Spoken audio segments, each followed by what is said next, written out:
أنا صعب أقول أحاسيس كتيرة بجد منها بقيت بعاني، وحنين سنين وكلام حزين لسه في وداني، وفي كل لحظة بقول يا ريت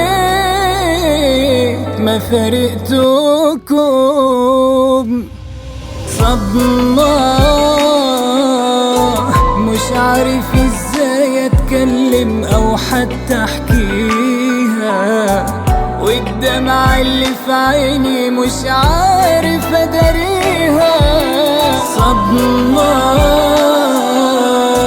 مش عارف ازاي اتكلم او حتى احكيها، والدمعة اللي في عيني مش عارف اداريها، وانا قلبي لوحده بيعاني والناس شايفاه، والجرح اللي في قلبي ازاي انساه.